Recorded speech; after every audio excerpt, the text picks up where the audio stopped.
to reduce that smoking. And it might be working on policy and legislation with regional partners, like the city of Fort Bragg has a tobacco retail licensing program. And that effort, really a lot of that comes out of public health's work to reduce that. So, go ahead, you had a question? Oh, I was just going to ask you to repeat that again, because that was a long list. Yes, okay. So from our community health needs assessment, we then come up with our community health improvement plans, which aren't all the same goals for all the entities like the hospitals. They have different directives, and yes, they're going to look at something to do with patient health or whatever it is that they have. But they are our partners. We recognize that. Just like the clinics are our partners. We really have to look at these relationships that we build when we are doing the community health needs assessment. And then when we go forward with our plans, we continue those relationships. Like with RCMS here in Molalla. Yes. And, the partnerships that we have with the clinics, for instance, for example, some of our programs are grant funded. And that would be like the tobacco retail or tobacco reduction, things like that. But then we also have things like the Disaster Healthcare Coalition and the Public Health Emergency Preparedness. That is a grant from the state of California that our health department administers. And we put out these monthly meetings, and we invite all our community partners in the clinics to participate. So we've been preparing for a pandemic like this all along. We have monthly meetings. Sometimes we might do drills called Flu Mania, or it'll be a ham radio drill. At least twice a year, we do a major drill. And so that is one of the things that we evaluate for our public health accreditation, our surge capacity and our preparedness plans. Those drills are so important. Right. Whether it's coordinating with the local law enforcement, whether it's coordinating with your county government, many partners come together for these meetings where we do this public health emergency planning.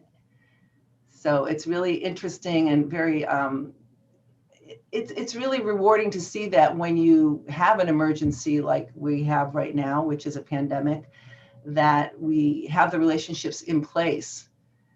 And I will say that Mendocino County, because we have had practice, unfortunately, with our wildfires, devastating wildfires in 2017, 2018, 2019, and our power shutoffs, we have had more practice than a lot of other counties. And when this pandemic arrived, we were better prepared. I really commend the CEO's office and the supervisors and the health department coming together and recognizing what we had and what we were facing, and making the declarations early enough.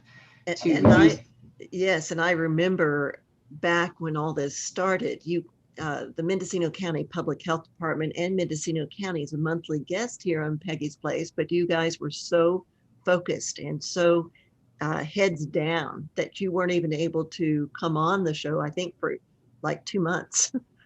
Because there was so much to absorb, so much to do, so much to plan. That's true. It is, when you work for the government, you're emergency disaster service worker. That's what you are. So when you work in public health and you have a public health emergency, it's all hands on deck.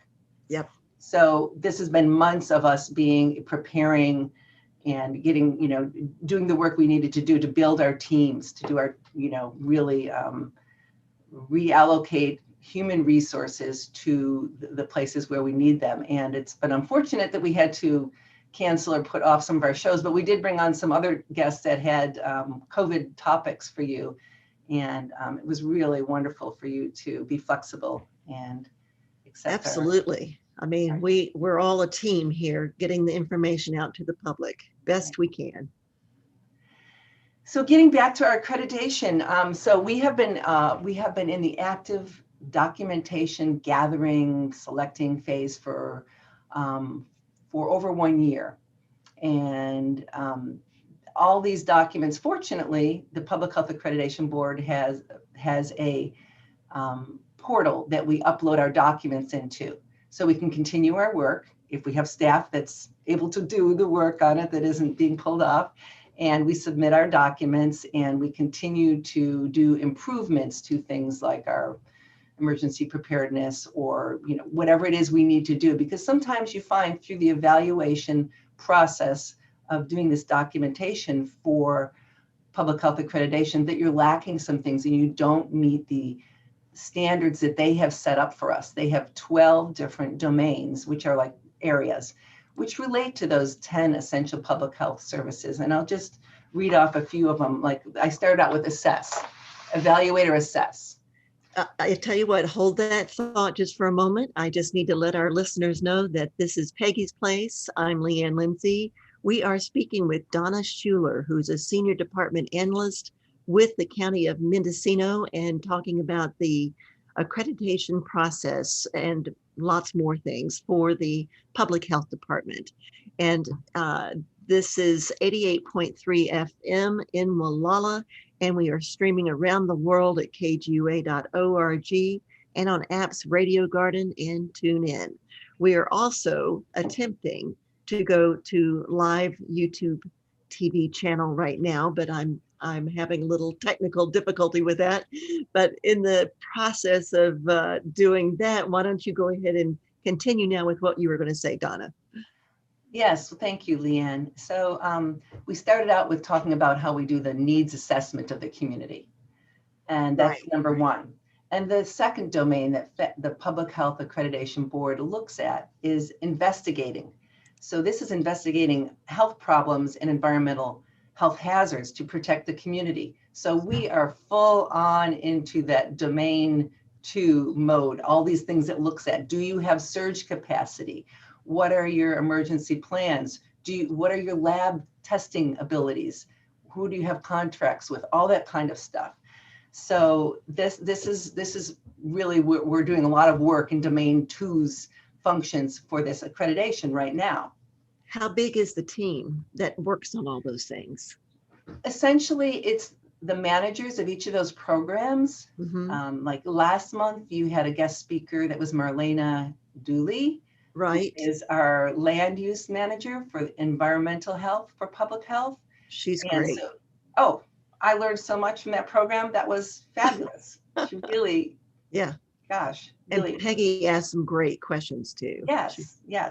So Marlena so all the public health managers and some other members in the health department participate, but really it's the managers have to help select, identify, and maybe even do the work if we need to improve something, if we need to improve our strategic plan or our workforce development plan or whatever. The managers and me work together with the director and the public health officer. So that is our team. It's like a public health administration team that works together on this project. That's a great deal to coordinate. Yeah. Yes, with me being the lead, the pushy public health fab glasses while their eyes glaze over as I'm talking about these things, trying to bring it to life and make it relevant, because it's all relevant to our work if they know it, if they realize it. Like, for instance, the next one after domain 2, investigate, is inform and educate. And that is a lot of the work that our community wellness branch does. Those are the ones that go out and talk about the safe disposal of the medication. And then they also, oh, my screen just went dark, excuse me, lost you, but you can hear me still.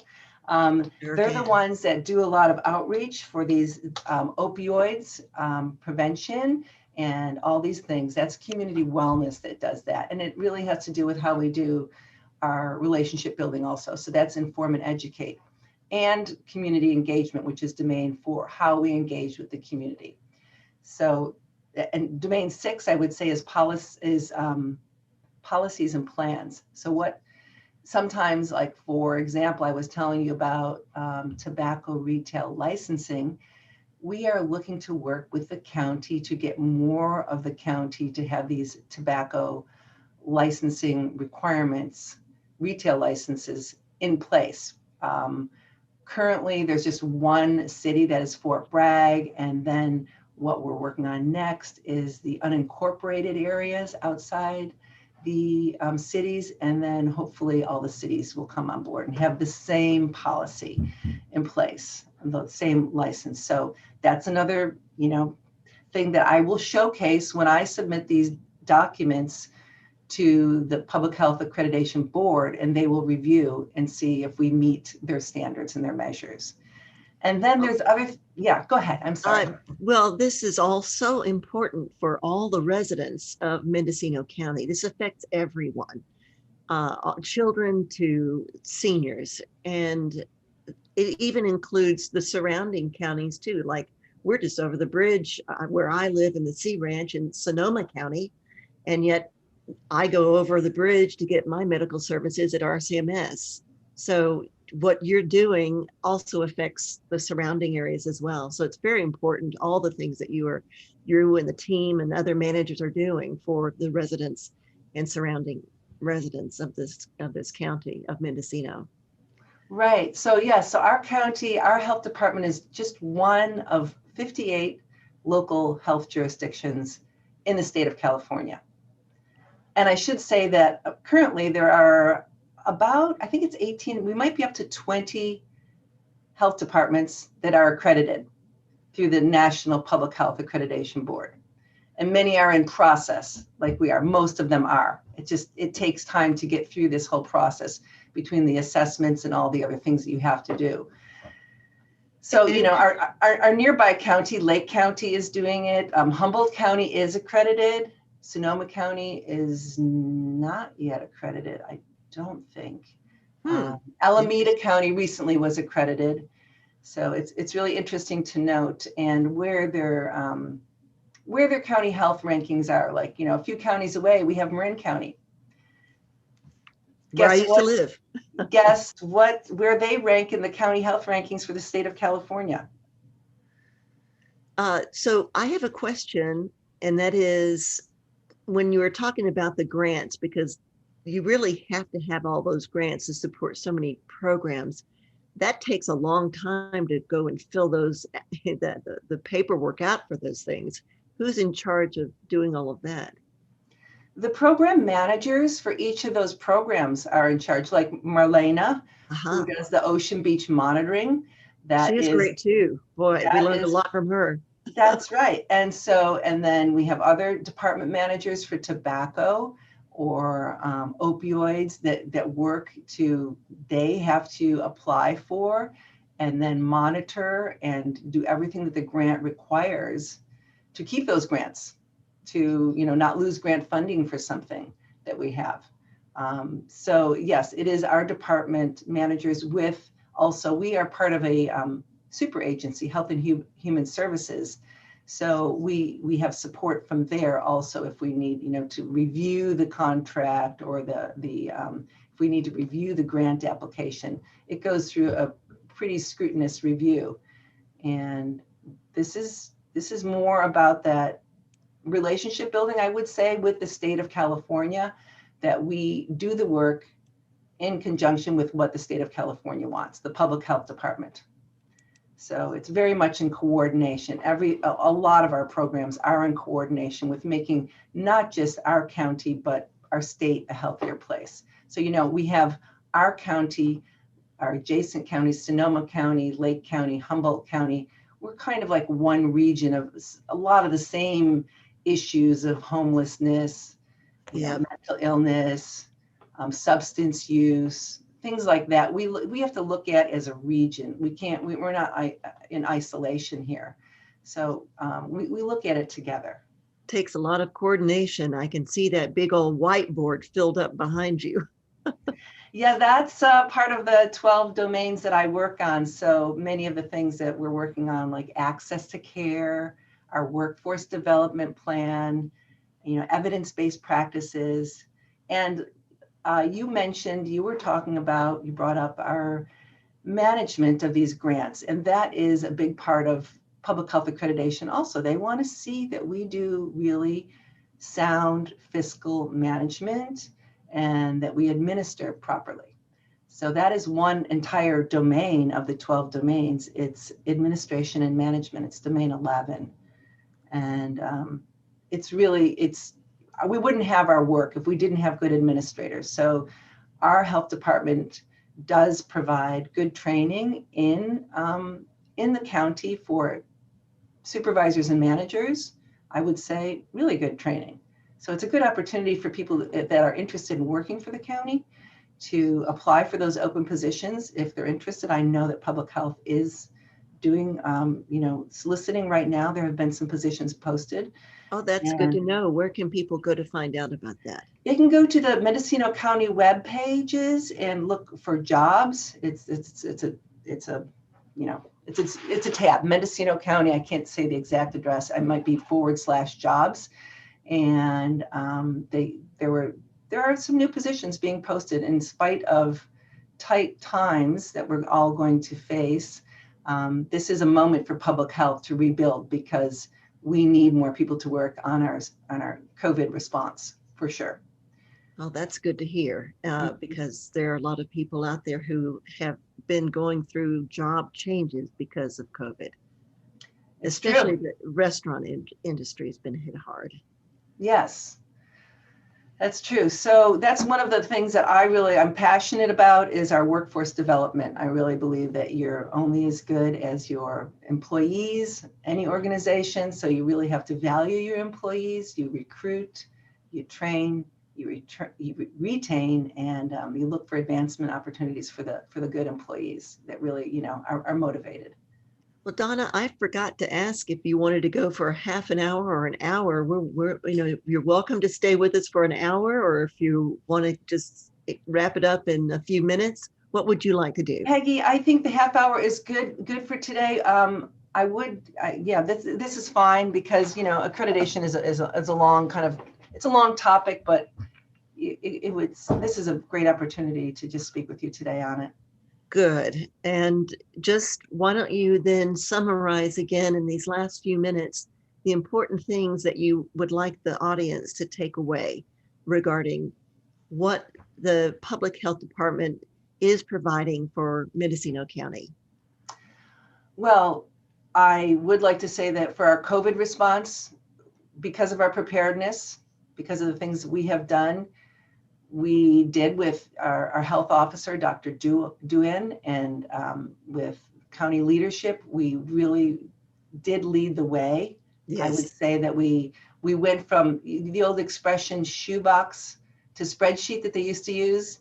We went from a CDC paper contact tracing interviewing form to a cloud-based system in the matter of 6 weeks, from mid-May to early July, with our public health staff doing an immense amount of training to do the contact tracing and to use this cloud-based platform. We went 100% onto this new platform that the state of California developed as we were going through this pandemic, and as we were doing the contact tracing, they built this whole platform for us and we adopted it. And we really were one of the really early adopters, I would say, as early as they would allow us. They rolled it out to large counties first. So that has been very helpful, and we'll have great data from that on what's going on, what is actually happening in Mendocino County from using that platform. So that's my final thoughts for people would be that we are doing continuous quality improvement in public health. That's part of my job. That's part of accreditation. This is a large quality improvement project that we take on when we do accreditation, but it really is relevant for this work that we've been doing in our COVID response right now. Well, I know that everybody in the county appreciates having the support and the backbone throughout this pandemic, and it's not going to be any time soon. It's going to be over. So your planning, your attention to detail, all the coordination that you have to go through really is so helpful for everyone who lives here. So thank you guys for doing what you do. And you have been listening to Donna Schuler, who's the Senior Department Analyst with the Mendocino County. And I'm Leigh Anne Lindsey. This is Peggy's Place. And I just want to thank you again, Donna, for joining us here at KGUA. Thank you very much. It's been a pleasure to be here, Peggy. I mean, Leigh Anne. I Thank know. you. It's normally Peggy. Yes. Okay. All All right. right. Take care, Bye-bye. Donna. Bye-bye. And with that, we are going to wrap up the show for this morning on Peggy's Place. We're going to continue right now, though, with Counterspin. This is KGUA in Molalla, 88.3 FM.